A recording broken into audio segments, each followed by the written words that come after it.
আসসালামু আলাইকুম।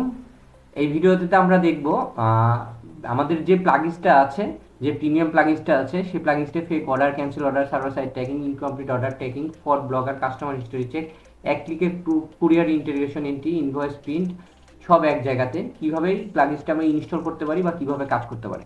সরাসরি আমরা আমাদের ওয়েবসাইটে চলে যাই। যার পরে আমরা এখান থেকে প্লাগইন সেকশনে চলে যাব, অ্যাড নিউ প্লাগইনসে যাব। তারপর এখানে আপলোড প্লাগইনে যাব, এখান থেকে চুজ ফাইল করব। আমার প্লাগইনসটা আমার ডেস্কটপে আছে। প্রোফিন ইঞ্জিন প্রো প্লাগইনটা আমি ওপেন করলাম, করে ইনস্টল করলাম। ইনস্টল করে আমরা এটা অ্যাক্টিভেটেড প্লাগইন করে ফেলবো। দেন অ্যাক্টিভ হয়ে গেলে আমরা এখান থেকে প্রফিট ইঞ্জিন প্রো প্লাগইনসটা আছে, এখান থেকে আমরা লাইসেন্সে যাব। এখানে লাইসেন্স কে লাগবে, আমরা আপনাদেরকে লাইসেন্স কে দিয়ে দিব। লাইসেন্স কে ছাড়া আপনি এটা অ্যাক্টিভ করতে পারবেন না, এটা নট অ্যাক্টিভ অবস্থাতে আছে, এটা আমরা অ্যাক্টিভ করে দিতে হবে। আমি আমার লাইসেন্স কে এটা বসাচ্ছি, আমি আমার লাইসেন্স কিটা দিব এখানে, সেটিং করে ফেলবো। লাইসেন্স কে ভুল হলে এখানে নট অ্যাক্টিভ দেখাবে, আমাদের হয়ে গেছে লাইফ টাইম। ঠিক আছে, আমি এখন এই পেজটা একটু রিলোড দিব। রিলোড দিলে দেখা যাবে আমাদের যে প্লাগইনসটা আছে প্রফিট ইঞ্জিন প্রো, এখানে অনেক অপশনগুলো অন হয়ে গেল।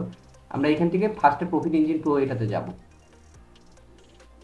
যাওয়ার পর এটা আমরা অন করে দিব। করার পরে এখানে দেখি অর্ডার অটো সেভ আছে।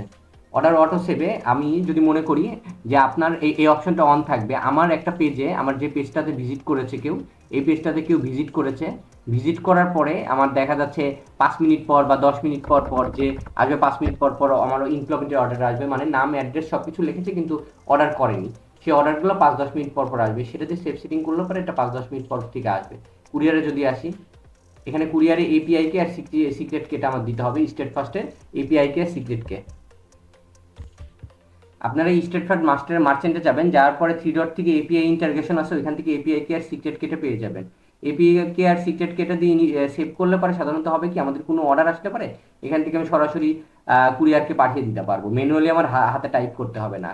ঠিক আছে, তারপরে আমরা যদি এখানে ফ্রড ব্লকার যাই, ফ্রড ব্লকারে গেলে পরে এখানে 11 ডিজিট চেক নাম্বার করে দেন অর্ডার করতে পারবে, তাছাড়া অর্ডারটা রিসিভ হবে না।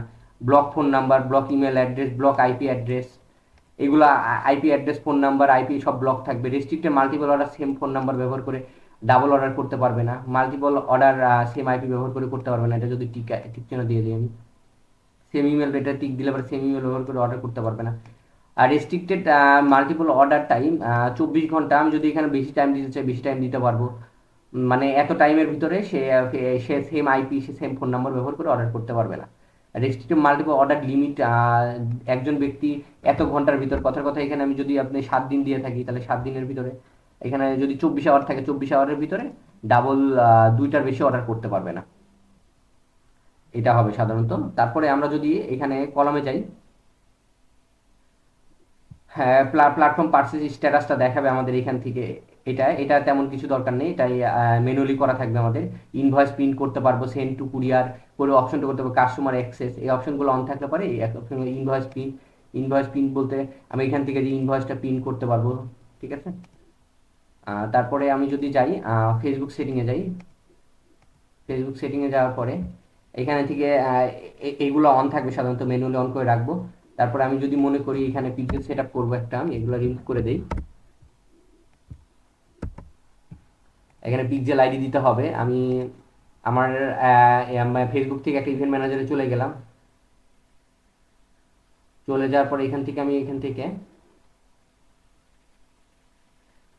যে বিজনেস ম্যানেজারের ইভেন্ট ম্যানেজার থেকে আমি এখান থেকে ডাটা অ্যাসেট আইডিটা নিব, পিক্সেল আইডিটা দিলাম।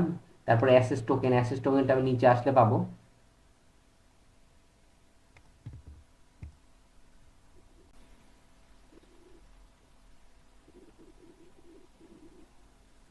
আমরা এখান থেকে কোডটা নিলাম, নেওয়ার পরে এখানে অ্যাসেস টোকেন দিয়ে দিলাম। তারপরে আমরা এখান থেকে টেস্ট ইভেন্টে যাব, যার পরে এখান থেকে আমি টেস্ট কোডটা নিয়ে নিব। নেওয়ার পরে এখানে অ্যাড গ্রুপের দরকার নেই, অ্যাড গ্রুপ মানে অনেক পিক্সেল আমি সেট আপ করতে পারবো। আমি এখান থেকে এটা সেভ সেটিং করে দিই। ঠিক আছে, আমাদের পিক্সেল সেট আপ হয়ে গেছে। পিক্সেল সেট আপ আমি একটু চেক করে আসি। আমি যদি সাইটটা নেই, নেওয়ার পরে যদি আমি এখানে চেক করি, টেস্ট ইভেন্ট ডে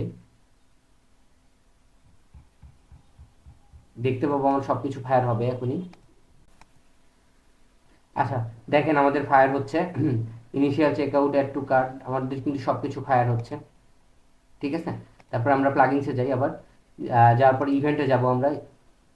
ইভেন্টে যাওয়ার পরে enable page view, enable V to cart Facebook, enable to cart, initial check out, enable purchase, event Facebook, এই ইভেন্টগুলো আমার ফায়ার হবে। এই জন্য আমি যদি মনে করি enable initial check out, funnel, Facebook, এইটা যদি আমি অন অফ রাখি, এই দুটো যদি আমি অফ রাখি, এটা যদি আমি অফ রাখি, দেখা যাবে অ্যাড টু কার্ট আর ইনিশিয়াল চেক আউট যখন কেউ অর্ডার করবে তখন আমাদের এখানে ফায়ার হবে না। আমাদের এখানে ফায়ার হবে না, পার্সেসের মতো কাজ করবে। ঠিক আছে, তো থাক, এটা অনেক সময় আমাদের অ্যাড কস্টটা এটার মাধ্যমে অনেকটা কমে যায়। তারপর আমি কাস্টম ইভেন্টে যাই। কাস্টম ইভেন্টে গিয়ে আমি আলাদা আলাদা করে অ্যাড লিঙ্ক করে কাস্টম ইভেন্ট তৈরি করতে পারবো। যেমন মনে করি আমি আমি যদি মনে করি এইখানে আমি আলাদা করে আলাদা দেখা যাচ্ছে আমি এটাতে ঢুকলাম। ঢোকার পর আমার যদি মনে হয় যে আমি এইখানে যে স্ক্রল স্ক্রল স্ক্রল করার জন্য আমি এখানে ইভেন্ট ম্যানেজার একটা ফায়ার করাবো, সেই ক্ষেত্রেও আমি এখানে এটা অ্যাড করলে হয়ে যাবে, অ্যাড লিঙ্ক করলে হয়ে যাবে। ডেভেলপার সেকশনে যাব আমরা। ডেভেলপার সেকশনে এখানে ম্যানুয়ালি সব কিছু থাকবে, এটা দরকার নেই আমাদের। কাস্টম কোডে যাব, কাস্টম কোড থেকে আমি আলাদাভাবে কোনো কিছু তৈরি করতে পারবো, হেড বডি, বডি, এই হলো বিষয়। আচ্ছা, মোটামুটি সব সেটিংই আমরা সেট আপ করা হয়ে গেল বা বুঝলাম। এখন আমরা দেখতে পারি কিভাবে এই প্লাগইনসটা আমরা ব্যবহার করতে পারি, সেটা আমরা একটু দেখি। আমরা যদি এখানে কমার্সে যাই, অর্ডার সেকশনে যাই, কমার্সে অর্ডার সেকশনে যাই, এখানে দেখেন সব পার্সেস পার্সেস হয়ে আছে। মানে এখানে আমি এফবিকে, মানে এই অর্ডারটা আসছে, অর্ডারটা আমরা ম্যানুয়ালি কল দিয়ে কনফার্ম করার পর এখানে এফবিকে পাঠিয়ে দিয়েছি। আমাদের যদি নতুন আরেকটা অর্ডার আসে, আমি একটা অর্ডার করে দেখতে পারি। আমি যদি অর্ডারটা করি,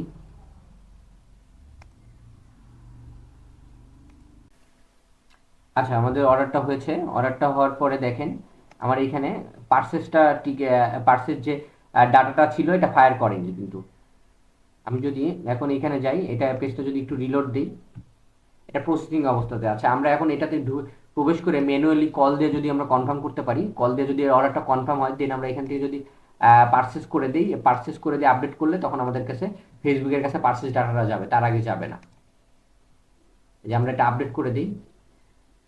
আপডেট করে দেওয়ার পরে আমরা যদি একটু অর্ডার সেকশনে আবার যাই, যার পর দেখেন এফবি এক, মানে এফবির কাছে আমার একটা পার্সেস পাঠিয়ে দেওয়া হয়েছে।